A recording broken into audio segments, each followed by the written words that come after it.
Hey, I'm Paul Childers, and I am a touring and recording artist here in Nashville, Tennessee. And today we are talking about the Bose L1 Model 2 and T8S mixing board, which is exclusively really the gear that my band and I are using on the road. The things I like about it most are, one, the accessibility and the portability.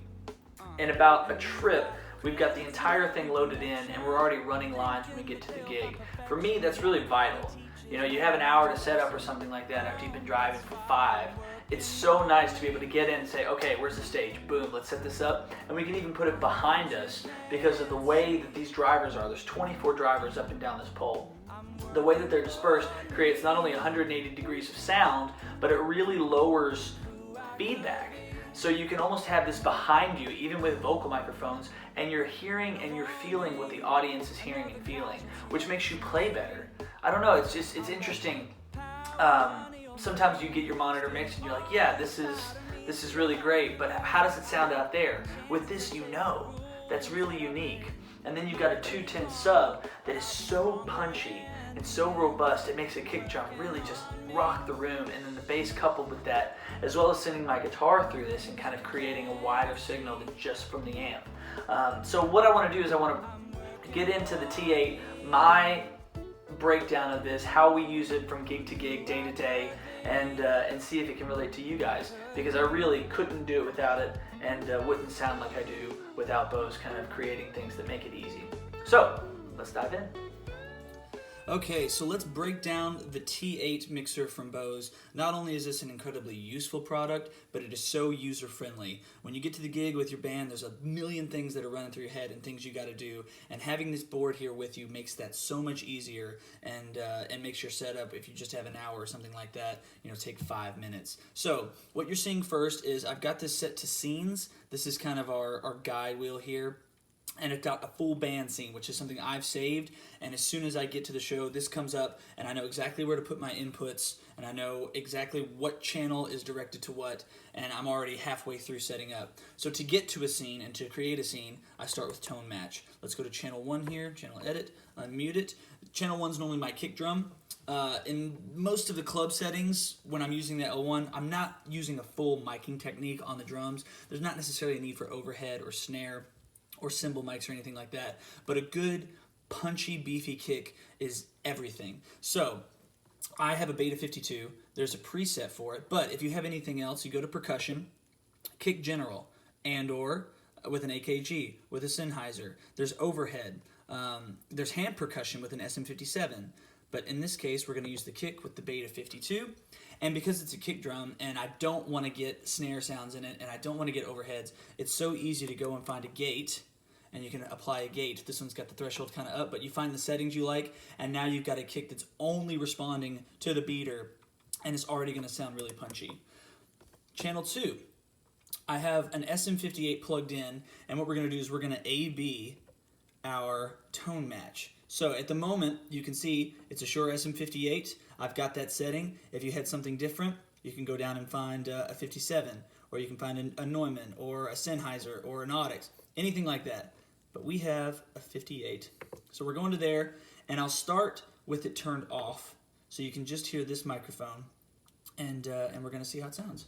Check 1, 2. My name is Paul Childers. Thanks for coming out tonight. Check 1, 2. Now let's turn it on.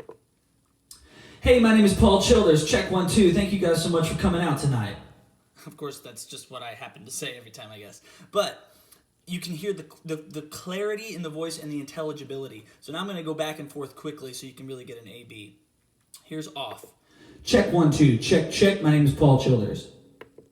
Check 1, 2. Check, check. My name is Paul Childers. There's a boost in the mids there, and in the top end, it's so soft and nice and subtle. And again, as a songwriter, it's really important to know that your words are going to be kind of stated clearly through the microphone. Bose engineers work on finding EQ settings for these products, and they've done an amazing job. So, jumping over, channel 3.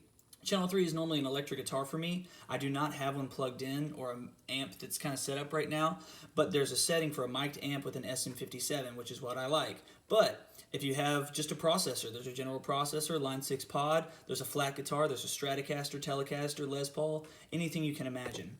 And then beyond that, you can go and add reverbs easily by still staying on channel edit go down to reverbs, and you're going to see how you can add it to the mix or its brightness. Now the brightness is really more of an imaging thing where it brings the reverb forward or backward, which is still a really powerful tool. But the reverb types, which you can just kind of globalize here. Right now we're on a plate, but they're small, medium, large, cavern, and it's very, very cool, very, very useful. Now let's go A/B some tone match again. I've got my acoustic guitar plugged into channel 4, and I've got a Taylor Concert.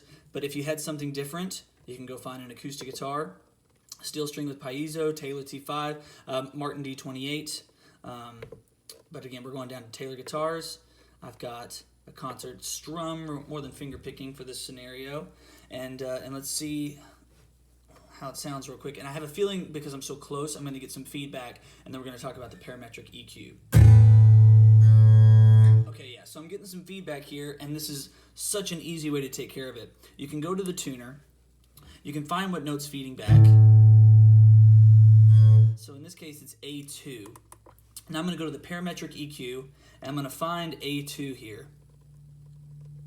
A sharp 2, T2, there we go. Or we'll go this way. There we go. Okay, and now I'm just going to carve it out, and I'm going to take it down.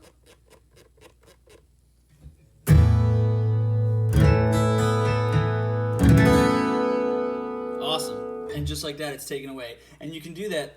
There's 3 bands of it. So if there's more than one in a room that you're playing in, you can take them out. You can just pick the EQ there. So going back to tone match, let's A/B this thing.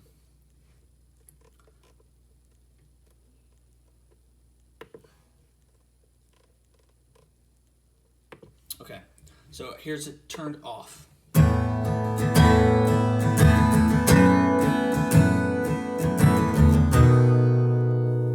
Let's turn it on.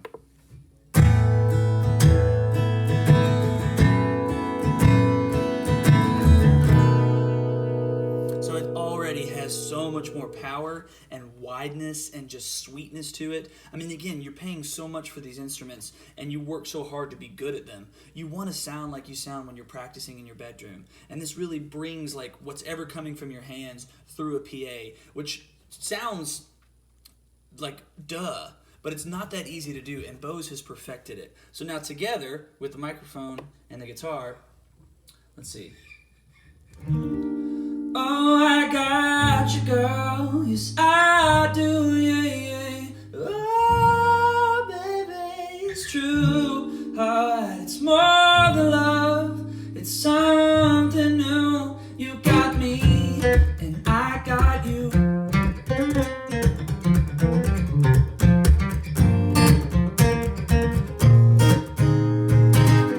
And it sounds so good.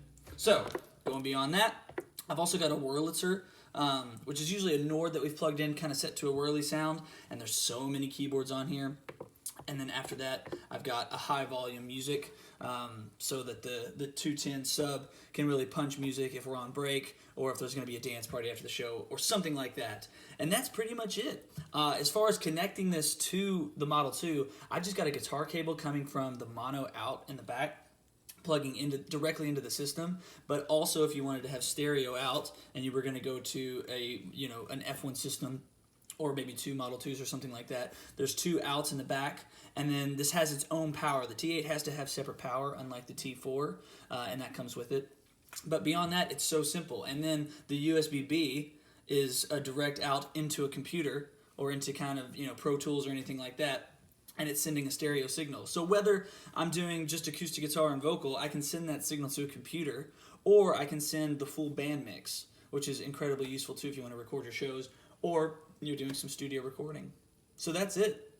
That is the T8. Once you've got that set up, you can go to a scene, you can save that scene, and you're ready for your next gig, and then the gig after that, and then the gig after that. All right, thank you guys so much for checking this out. I hope that you found it useful. I know that I wouldn't musically or sonically be the same without Bose, and it's so nice to go into a gig and know that this has your back. When you plug it in, it's going to feel the way it's supposed to feel. You're going to sound the way you're supposed to sound. And when you wrote the song or you heard it in the studio, it's going to come to life for your fans in person the way it's supposed to. That is really vital to me as a singer, as a player, and as an artist. So, the Bose L1 Model 2 with the T8S. It's a perfect combo. Wouldn't do it any other way. Thank you guys for checking this out. I'm Paul, and I will see you again sometime. That we miss all just gets thrown away, but no, it's not lost on me, because I'm gonna take